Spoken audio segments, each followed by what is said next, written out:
going on, guys? Jesse504 here, bringing you my PBA Season 2 Week 2 matchup. This week we are up against Vinny, coaching the team Liquidation. And Vinny's a great battler, and his team is really good. Season 1 he went all the way to the finals. He beat me in the regular Season 2, so I know what he's packing. His team consists of Mega Manectric, Infernape, Alakazam, Crocodile, Appleton, Braviary, Dubwool, Klefki, Regirock, Dusclops, and Manaphy. So he has a really great blend of offense and defense, and that's sure to throw me just kind of a hard time. Oh, and one thing to note about our team is that I swapped out Ursaring for Kecleon because I felt like I needed a solid special wall, and Kecleon's just really versatile, and I'm excited to have it on the team because of just I know what it can do as just a tanky mon. I was looking at it in the calcs this week. But his team fast, hits hard with the Mega Manectric, Infernape, Alakazam. Like, his team is just on paper faster than me, which is kind of going to be annoying to have to deal with. But I really like my odds this week because I just have so many great breakers with good matchups this week. Starting out with my Mega Diancie. This thing just has a great matchup this week as a physical hitter. Play Rough and Diamond Storm are great stabs. Diamond Storm has a 50% chance to raise my defense by 2, which means that Body Press gets more powerful. And if I get a Rock Polish up, that could be really big for me. Because kind of really the only thing that really takes hits from this is Klefki, which I hate, by the way. Klefki is one of my least favorite mons. But once that thing goes down, it should be pretty good for me. This thing can... Oh, Manaphy is also kind of a big issue for this set, so Klefki and Manaphy are the two things that have to go down before this thing can win. But I'm packing ways to beat both of them, so that should be good. And up next, I've got Scarf Chomp, fairly standard, EQ, Dragonclaw, Aqua Tail, and Crunch. Just a fairly standard Garchomp set. Aqua Tail is here for the Crocodile. Hopefully I can hit it. EQ, solid, and the Dragonclaw just because I don't want to have to lock into Outrage when there's a Klefki against me. But this team can, or this set can do really well. Just hits his entire team kind of hard, and 130 base attack with these attacks means that it's just going to hit really hard no matter what, because I have super effective moves for almost the entirety of the team.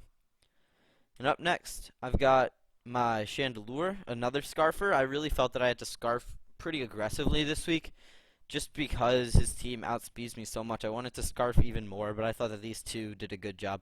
Fire Blast, Shadow Ball, Energy Ball, Memento.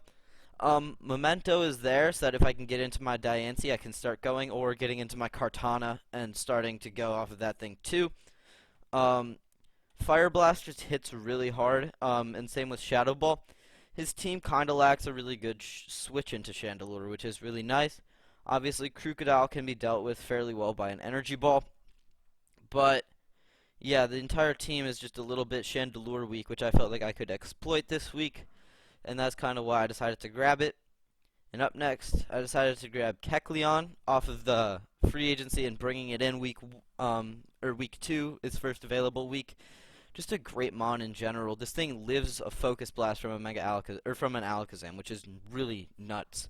And then it can Sneak or Sucker to do a lot of damage. Obviously, Sneak allows me to be immune to the Focus Blast and also gives me priority, but Sucker will OHKO.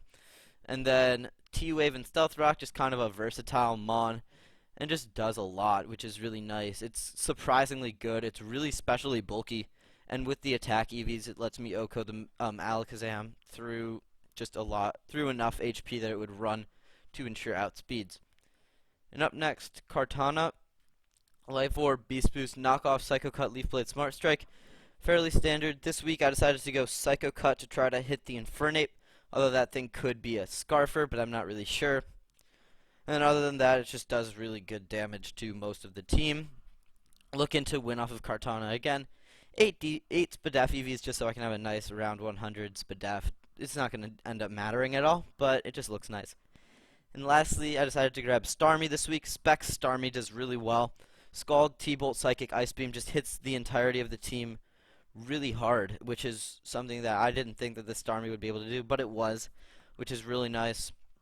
Because if we just go down the list, Mega Nectric and Alakazam are the only two that don't really get touched super effectively, but Infernape, Scald or Psychic, Crocodile, Scald, Appleton, Ice Beam, Braviary, Ice Beam or T-Bolt. Klefki can get hit by a Scald for neutral damage.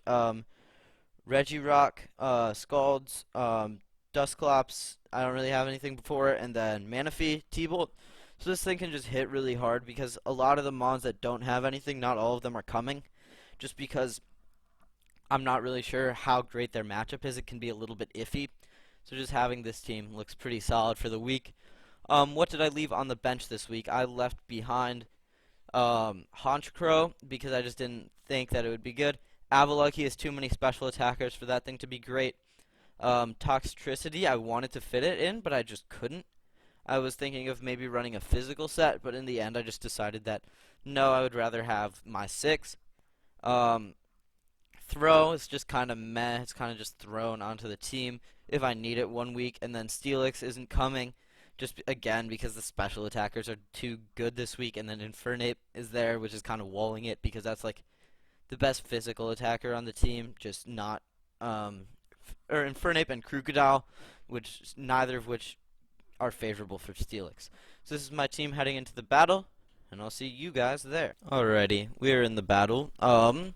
Manaphy, Dusclops, Crocodile, Manectric, Klefki, and Dubwool. So it's actually pretty solid. It means that some of the threats that I was expecting aren't here, and I can set up more easily with this Diancie, although the Manaphy and the Klefki are still here. So I think I'm just going to lead with my Kecleon. As we see the Klefki lead, I'm fine just clicking rocks. Don't really know what he's going to do, but I'll just turn into the rock type and just be chilling from there. Just set spikes, alright. I'm fine with that. I'm not really packing crazy removal this game, but I don't really care enough. I'm just gonna go Garchomp here. Really just threatens his team,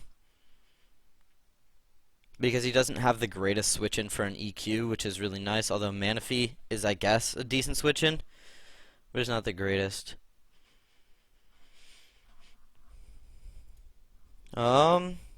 Sets more spikes, could be kind of annoying. I'm just gonna EQ here. See what exactly decides to switch in. Though thankfully, Scarf Chomp looks pretty good because he's not bringing anything faster, so I should just be good for there. But yeah, these spikes are just gonna be kind of an annoyance for me to deal with the entire game. I probably should have packed Rapid Spin on the Starmie, but ooh, Magnet Rise, that's a pretty sick tech. Okay, then I'll just go into the Chandelure.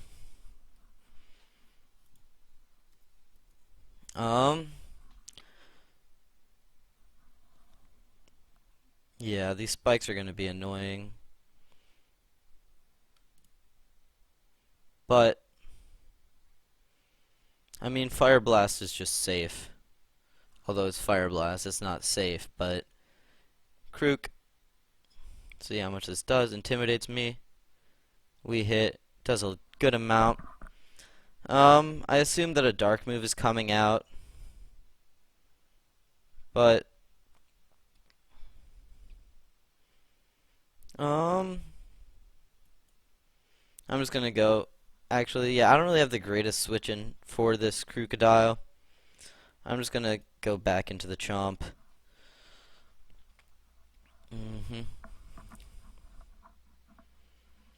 So, yeah, Diancie still looks pretty solid here, which is good. But it's just gonna be something to work around.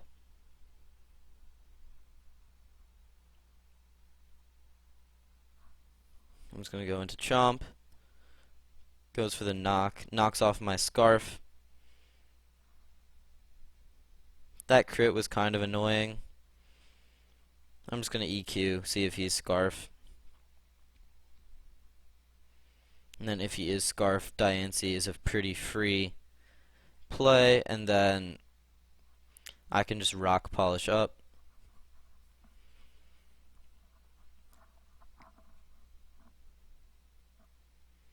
And if he's not Scarf, then EQ just does a lot.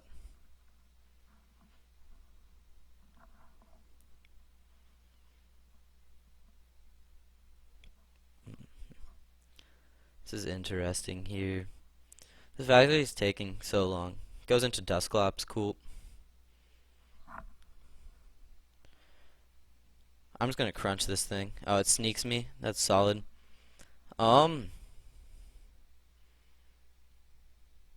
Yeah, so at this point, I kind of just want to go into Kartana and just knock it off, or knock something else off.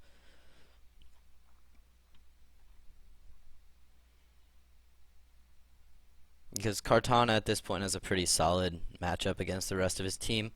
Although I expect that there's T-Wave on the Clef Key, and then Fire Move on the Manectric, and I'm Life Orb, so cool.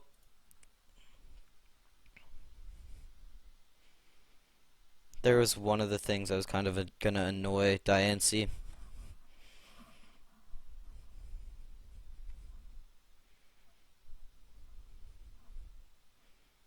So I assume that the Manectric is pretty free from his perspective.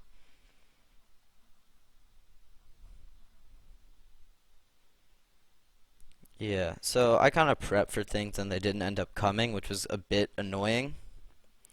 But, you know, and then I didn't, because I saw that his hazards weren't too great outside of the Clef Key, so I didn't really pack as much. Okay, I'm just gonna, hmm.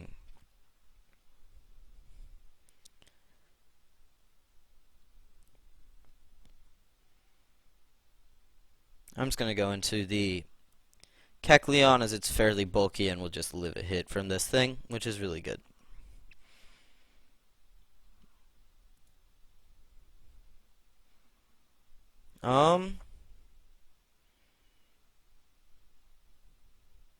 I'm just gonna Sucker Punch, see what exactly he wants to do here.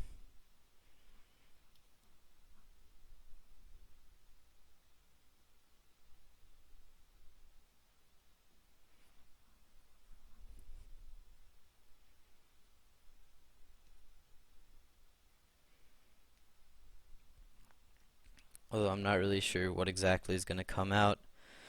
But yeah, this Spikes chip is going to get really annoying because it's just 25% every time I want to switch. It's just going to end up wearing my team down. And obviously Starmie at this point, the matchup for it isn't the greatest because there just really isn't anything that I can take advantage of too hard. Although Chandelure is in a pretty good spot now. Now that the Crook is down a fair amount. Goes into the double. I'm just going to T-Wave this thing.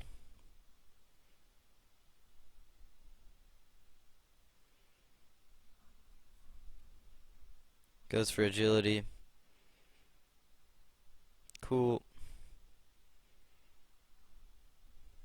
I'm just going to go out into Chandelure.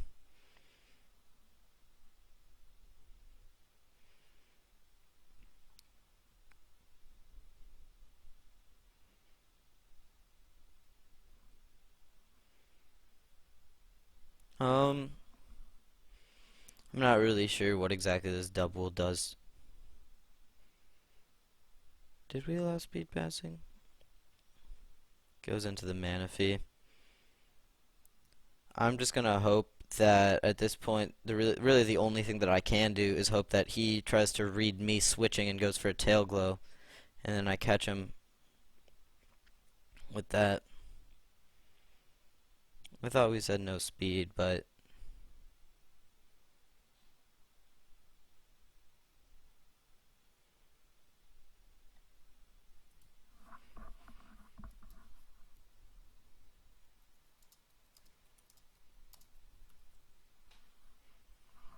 thought it was no speed, but I must have misread that.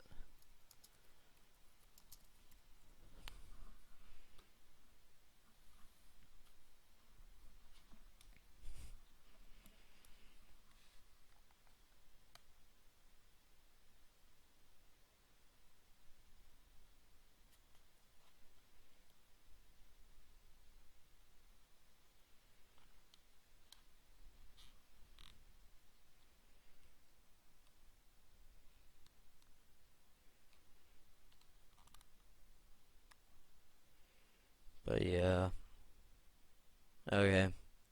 So I misread that. That's going to be unfortunate because I don't really know if I have anything that can kill this thing, which is going to be a bit unfortunate. Like, I have to go T-bolt here, and I don't know, I think. Mhm. Yeah. hmm I guess I misread that portion of the rules where speed passing was allowed. I thought it was no speed, but other stats are fine.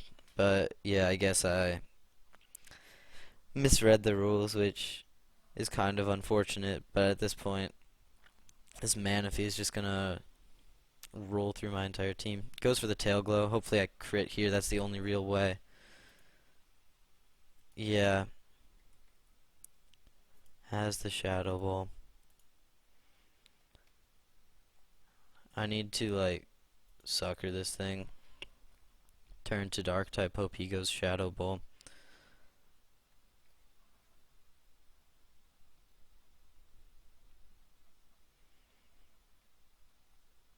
Because there's no way that kills, right? Yeah.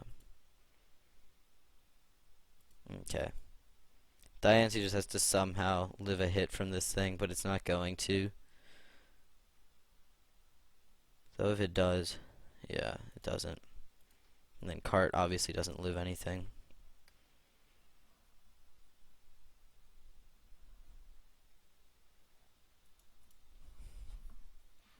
Yeah, that's unfortunate. I just misread. The rules didn't really prep for speed pass double. Although, yeah, that's just kind of unfortunate. But you live and you learn. I assume that's probably the only reason why he picked up double. Yeah, there's just a lot of scary stuff to speed pass into. And I don't know, I think without the speed pass that was definitely a different game. But because it was there, the Manaphy just got so much help because like the Starmie,